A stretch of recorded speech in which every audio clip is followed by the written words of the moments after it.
My name's Billy. I am a ex-member of the Hells Angels Motorcycle Club. I'm a person in long-term recovery, and I am chatting with Staxx.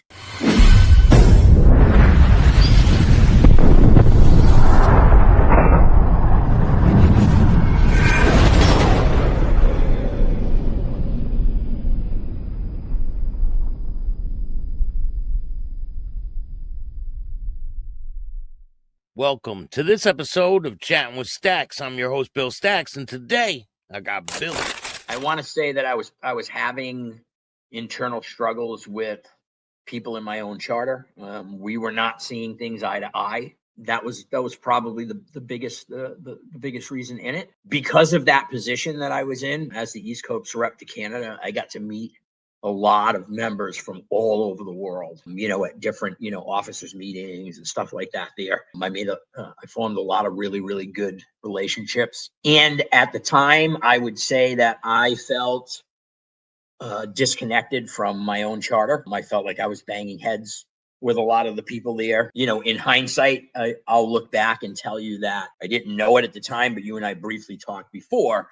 I had a serious drug problem, man. You know what I mean? So a lot of what was probably going on in my head was skewed. You know what I mean? I probably wasn't seeing things straight. I was seeing them, in a crooked way. That caused me to not want to be, part of that organization anymore. And so I started, looking around. At the time, again, 30 some odd years ago, I was pretty well known because we did, when we first prospected, there was a core of us. Like, you do it as a team, right? And there's a core of us. We have one guy that, has this great job, with Caterpillar, and another guy's got a great job actually working for the city, and another guy's, got this great job working for, and then there were people like me that, had jobs at the local, rental company that Rhode Yeah, but everybody in the charter had a job, right? It wasn't anyone just loafing on the couch, jumping around.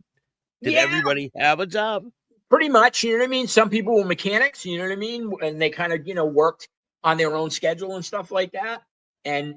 But basically what we would try and do is the people that actually had like jobs, real jobs that were important when you want to go buy a piece of property, right? To put somebody's name on there that actually has, So what happened was there was a core of us that had to go out and do like a lot of the traveling to get to know everybody, especially during the prospecting period. You know what I mean? You needed to have certain, amount of people, present. At some points, everybody had to be present, but we tried to do the best that we could internally to protect the people that had like really good jobs, right? Because when we go to get a mortgage, you know what I mean? Those people, you need those people, right? So the people like me who, I could get a job anywhere, being a laborer or whatever, you know what I mean? So I was out on the road a lot, which in turn was good for me because I got to build relationships, personal relationships with people all over the country. So when it came time where I was looking to do that, when I was looking to move, I had relationships. And as a matter of fact, when I decided to go to New York and I told somebody I was close there with, he actually said to me, he said, you're all set. He goes, we already voted on it. He said, you can come here anytime you want, but you also have to get your own charter's permission. And I did. I eventually moved. But today, looking back, you know what I mean? I can tell you that, I probably made mistakes in that, you know what I mean? Because I was up most of the time. You know what I mean? I'm thinking all of this stuff and I'm feeling like that I'm not welcomed, in my own home charter. And it was probably, pretty far from the truth. So I transferred. I went down to Manhattan, went down to the New York City charter. Is this when Big Vin or Big Vin's already? No. That was way before me. Yeah. No. Yeah. So we got our charter in 92. I transferred down there at the end of 93. Big Vinny, Sandy, all of that stuff was 70s and 80s stuff. You know what I mean? Sandy, I actually met Sandy Alexander after I moved down there because they still had a relationship with him. There was something going on with, I guess his name was on that building of the clubhouse. He was technically the owner of it and he was no longer in the club. I don't really know, all the ins and outs of it, but I actually did get to meet Sandy down there. He wasn't in the club at the time. What did you think of Sandy? in some ways I was, enamored, you know what I mean? It's Sandy Alexander, man. You know what I mean? Like he's a legend, you know what I mean? Even if he's not in the club, right? Yeah, Like, yeah, no, for sure. I mean, look at George Christie, man. You know what I mean?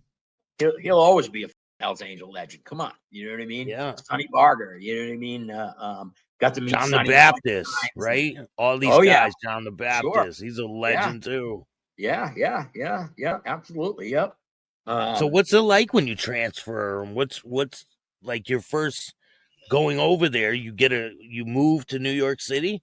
Yeah, yeah, up and moved. It was again, it was a struggle for me. You know what I mean? It was a it took 2 more years before I ended up getting thrown out. Right? It was a struggle. You know what I mean? Like all of my hustles were back in Rhode Island. You know what I mean? And I went down there, and you always think the grass is greener on the other side, right? You know what I mean? And then you get somewhere, and you're like, oh, between struggling financially and the problem that I didn't realize I had back then. I struggled. You know what I mean? It basically it ate me alive. You know what I mean? That's really what happened. It was fun in the beginning. You know what I mean? It was I was down there for a couple of years and stuff before I started getting in fucking trouble. Right? Did the cops mess with you at all during this time? Well, fucking the cops messed with you all the time just because you were in the club. Was that happening in Rhode Island? Oh no, I mean, yeah, for sure, it was happening, but that had nothing to do with my transfer. You know what I mean? I again at the time just felt really disconnected. You know what I mean? I Yeah. just did not feel part of that charter. And we talked earlier. So I'm in recovery now. I've been in recovery for 6.5 years, 16 and a half years. But at the time I didn't realize, you know what I mean, that I had a problem. You know what I mean? And I didn't Yeah. realize how much that was affecting like my life and the decisions that I was making and because for the longest time I was a really good member, you know what I mean? And then I wasn't, man, you know what I mean? And again, like I said before, I'm not going to sit here and blame it on, you know what I mean? I take full responsibility for my actions and what ended up happening and all that stuff there. But the had a lot to do with it, you know what I mean? Were When you you're not getting into fights with anybody in the club? Did you get into conflict with people? Like conflict, yeah. I was in conflict with some of the guys in Rhode Island, which led me to leave, but never, no physical, no physical fights. You know what I mean, or anything like that. New York either? Once you get there, there's no. No. Well, there was one guy there that kind of old school member. My very first church there called me out and said, he said when I got in the club, which was probably 20 years prior to me being there, he said you used to have to fight everybody before we'd vote on you. And of course, what did I have to do? I had to fucking stand up and say, well, if that's what we got to do, right? And then he grabbed me and started laughing. And he's like, I'm kidding, brother. We don't do that no more. You know what I mean? That's it. They mud check you. That's what that's Yeah, called, right? Well, Mud check. when I was a prospect and whatnot, prospect and hang around, yeah, you got mud checked all the time. But have you seen anything like? So you're a member of this charter. Do you see any situations happen from the outside, like happening in front of you, like where they beat someone down or anything that rings a bell that you remember? Meaning amongst members? Yeah, either amongst members or when you're out. Maybe a situation happened. Come on, Bill. People got beat up. Yeah, but no, not really internally. No, you know what I mean. Members would have their squabbles. You know what I mean, and they'd work them out. And sometimes they'd work them out, with words, and sometimes they'd work them out, with fist or whatever. But at the end of the day, you know what I mean. You'd hug the guy, and you know what I mean. You were brothers, and that was that. You know what I mean. All that stuff there. Outsiders, sure, there was going on all the time. What about parties? What were the parties like there in New York City? Crazy, bro. It was just crazy.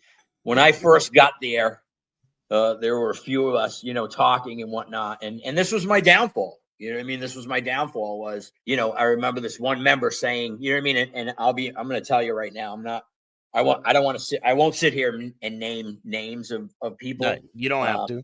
In a good light or a bad light, you know what I mean? Yeah. But I remember first getting there and this one member that I was pretty close with, he was the president at the time. And he said, we have the daytime members, we have the nighttime members. He said, and then we have the all the time members. And he looked at me and he goes, and that's me and you, right? Because it was 24/7. You know what I mean? Up for days at a time, partying, just no sleep. And eventually that ate me alive, right? I didn't know it then, right? I know it now, right? I'm in recovery now, right? I'm a recovering drug addict, right? I didn't then think I was a drug addict. You know what I mean? Back then, my philosophy was, if you can't handle this, it's because you're weak, right? Yeah. You know, so you know what I mean. Just So I what was we do, right? This is just right, how we live. Yeah. right. So and being in that charter, there were tons of people that's a New York is a major hub, right? That's where everybody flies into from just normal naturally in life, right? So whenever members would come in from anywhere, they would land there, and it was up to us to entertain them. And I was on the entertainment committee, and it ate me alive, man. It ate me alive. The reality is I ended up getting thrown out. You know what I mean? I was I was on that crew of go, go, go, go, go all the time. And not knowing anything about addiction at the time, it ate me alive, bro. It ate me alive. At one point, I lost my patch down there. And they busted me down a Prospect.